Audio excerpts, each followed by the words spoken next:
नमस्कार, मी डॉक्टर राजन पाटील. आज आपण बघणार आहोत कफाचे जे 5 उपप्रकार आहेत, त्या उपप्रकारामधला पहिला उपप्रकार क्लेदक कफ. क्लेदक कफ हे जे आहे, हे आमाशयामध्ये, श्रमशमध्ये असतं. आता याचं मुख्य काम काय आहे? तर सगळ्यात मुख्य काम म्हणजे भूक लागण्यास मदत करणं. भूक लागणं हे समजवणं. दुसरं, अन्न जे येतं, त्या अन्नाला सॉफ्ट करणं. पचनासाठी ते जे आहे, ते सॉफ्ट केल्यानंतर त्याचं डायजेशन प्रॉपर होणं. आणि तिसरं जे महत्त्वाचं कार्य आहे, अनेक कार्य आहे, पण तिसरं जे महत्त्वाचं कार्य आहे, त्या कार्य असं आहे की जे एन्झाईम येतात, पचनासाठी जे एन्झाईम येतात, त्या एन्झाईमला मदत करणं. शारीरिक कामामध्ये क्लेदक कफचा आणि डायजेशनचा खूप सारा संबंध असतो. आणि मग डायजेशनमध्ये जर प्रॉब्लेम झाले तर मग अनेक समस्या ज्या उभे राहतात ते क्लेदक कफ मुळे उभे राहतात, किंवा क्लेदक कफ इनबॅलन्स झालं त्यामुळे उभे राहतात. मग त्याच्यामध्ये खूप साऱ्या गोष्टी, उदाहरणार्थ विटॅमिन B12 डेफिशियन्सी, डायबेटिकसारखे आजार, विटॅमिन D डेफिशियन्सी रिलेटेड जे प्रॉब्लेम्स आहेत ते, किंवा ज्या व्यक्तीला डायबिटिक आहे त्यांनी क्लेदक कफवर काम केलं पाहिजे.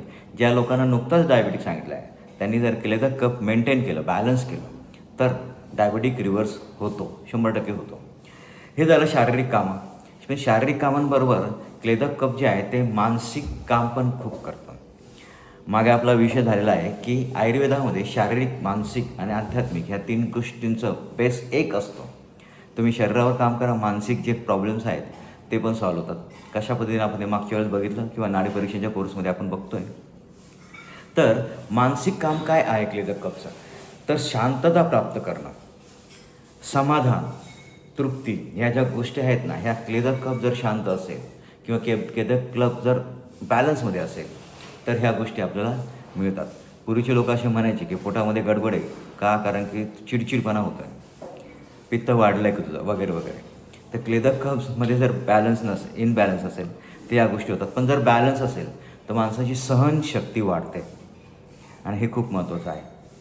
तर क्लेदक कफ डिस्टर्ब झालं आहे की नाही आहे हे कसं बघणार, याविषयी आज आपण बघणार आहोत. ज्यावेळेस समोरच्या व्यक्तीच्या नाडीवर 3 बोटं टेकवतो, आणि 3 बोटं टेकवल्यानंतर वात, पित्त, कफ 3 बोटं टेकवल्यानंतर कफाचं जे बोट आहे त्या कफाच्या बोटाच्या पहिल्या भागामध्ये, नाडी परीक्षण करत असताना कफाच्या बोटाच्या पहिल्या भागामध्ये, म्हणजे हृदयाच्या बाजूने, जर मला तिथे जाणवत असेल की इथे नाडी लागते आहे, मला जाणवतं आहे तर पहिला भाग, मला जर लागते आहे तर दुसरा भाग, मला जर जाणवत असेल की इथे नाडी लागते तर क्लेदक कफमध्ये समस्या आहे. आता हे जे क्लेदक कफ आहे, हे क्लेदक कफ जर मला ह्या ठिकाणी जाणवत असेल तर समस्या आहे, त्यावर आपण काम केलं पाहिजे. दुसरं एक असं की मी बोललो की डायजेशन रिलेटेड ज्या समस्या होतात त्याच्यामध्ये डायबेटिक हा पण एक रिलेटेड आहे, किंवा विटॅमिन B12 रिलेटेड डिफिशियन्सी आहे, ती पण याच्यामध्ये जाणवते, विटॅमिन D डिफिशियन्सी पण जाणवते. पण डायजेशन रिलेटेड मोठी एखादी गोष्ट जर झाली, मग त्याच्यामध्ये डायबिटिक, विटॅमिन B12 डिफिशियन्सी, तर नाडी जी आहे ती व्हायब्रेट करतं. व्हायब्रेट म्हणजे काय, आपण नाडी परीक्षेमध्ये शिकलो. नाडी परीक्षेमध्ये आपण हे शिकलो की 2 बोटांना मला नाडी लागते, 2 बोटांना ज्या नाडी लागते, एका बोटाला दुसऱ्या ठिकाणी, दुसऱ्या बोटाला दुसऱ्या ठिकाणी नाडी लागते, म्हणजे नाडी काय होते, व्हायब्रेट होते.